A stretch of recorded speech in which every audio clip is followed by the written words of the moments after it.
Just finished wrapping up the alternator wiring. I disconnected it when I was over here taking care of installing the exhaust manifold, which has now come in. So in order to get this installed after all the rest of the stuff was done, I did have to cut some segments off of the corners of the heat shield down there. I'll show it from the bottom in just a second. Meanwhile, since this stuff is essentially contacting, I went ahead and put another layer of heat shielding, and then I put some stainless tie straps on it. View from the underside. As you can see, I cut off the corner over on this side, and I also cut it off of that side, and then I pushed that power steering line a little bit farther downward. I didn't want it as close to that exhaust, and it looks like MiniTec sent us one that had all 3 studs on it, which is really nice. We did a test fitment of the hood just a little bit ago.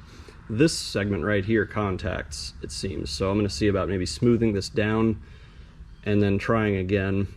I may do the silly putty method and throw some stuff down there, throw the hood down and see how far it squishes it, but this is by far the highest point of any of this system, so it's likely that's the culprit. I have looked into using the evap line. There is a possibility to use the evap line. You'd have to pull wires off of the ECU and run them up here for a purge solenoid. It's not worth our effort. This engine's already going to be really the ECU is going to be really unhappy because of all the other stuff that's not connected. I'm sure this thing will have plenty of check engine lights, so we're not even going to bother hooking the check engine light up. I did order an adapter hose, so we'll be able to move this from 5/32 down to 1/4 inch and hook it up to that return line. And same thing over here, I ordered a couple of different adapters so we could adapt this over to here. And then I've ordered a bunch of power steering lines so we can hook the rest of this up. But I had started grinding away at this in order to make clearance for the hood. Found out that one of the studs, which was right here, was part of the contact as well as this whole lid. We still have contact even though I've already broken through. So my plan A was cut until I have enough clearance, or plan B, if I end up not having enough clearance to be able to cut, then I will make a flat plate in SolidWorks and get that made. So I've already sent off to have those made. This plate is 20 millimeters thick at the very top part back here, so the front end is more like 18 millimeters, but my plate is going to be simply the thickness of this down here, which is about 4 or 5 millimeters.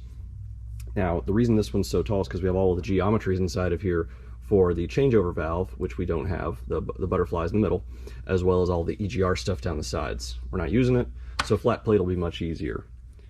Next, I've installed power steering lines. They came in. This one was a 5/8 line. We ran it over here into a 1/2 inch adapter because our Mishimoto tank has 1/2 inch fittings. Same thing on the other side. We have a 1/2 inch fitting coming out, and then down here it changes over to 3/8, and then we run it over to here. It's not the best configuration, but all of these are different sizes, and this tank did look pretty nice, so we're going with that. I attempted to dick with the throttle linkage. The throttle linkage still has about 3 inches that I need to get rid of on the other end. I had attempted one thing, but it didn't work, so we're gonna see about another idea. I do have another idea. If it works, then I'll show. I have maxed out this though. This is all the way at the last couple of threads on this side, so there's no more I can pull out on this side.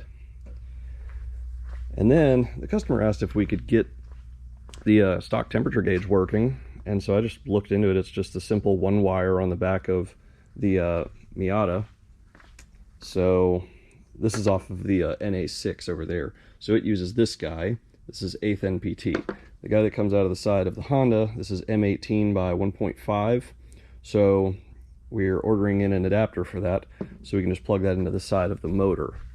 That plugs in down there on the side, it just like sort of in front of the exhaust a little bit. And off of this here, so this is stock Miata wiring, the black with blue stripe wire is all you need to do. Run that over to the side of the engine block, and then you'll have coolant temp, and then I'll just tuck this wiring back away. The customer did send me one of those tack adapters. Grab my light. Tack adapter has been installed, so that's it right there. We take the signal from the Honda ECU, which MiniTec so kindly labeled for us, run that wire into here, the power and ground off of it, and then it runs over to the gauge cluster. So on the gauge cluster, if we pop over to the other side, it is the black, if I remember, it's the, hold on, It is the yellow with a bluish stripe wire that comes off the back of here, and that runs off to the tack adapter. So I don't have anything else I should have to wire into the gauge cluster. I'll go ahead and reassemble everything now that I've got it on video. Also, I had jumped the AFM pins earlier on this. I checked the schematic. We actually didn't need to do that because we bypassed the fuel pump relay. Flushing the power steering system. The Hondas are pretty picky on the power steering pumps about the fluid use, so we're using Honda genuine power steering fluid. And what I've done is I'm gravity feeding the fluid through here, into there, into the pump, and then on the return, I just grabbed a piece of extra hose and I'm running that down into this drain. And then I had the assistant spin the wheel while I just poured more of this in until it came out clean. So now I have fluid coming out clean. So I'll close the system back up, and the power steering system would be done. We did fire it up. Everything works. The only thing that was missing earlier was the exhaust. So let's just pop under here and I'll show.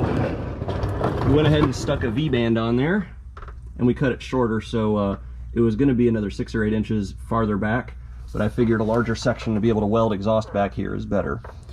And the Y pipe's all installed. The only other note is I did mix up the coolant sensor and switch, so that was a bit of a painful lesson, because then that one's easy to get to, but the other one's the one that was butting up against the transmission. So those have the exact same connector, that is the exact same color in the exact same position.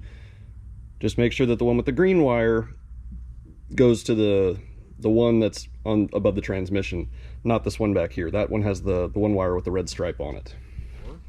I'm gonna do a startup.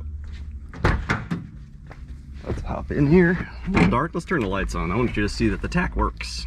We don't need high brights on right now. Key in, key on.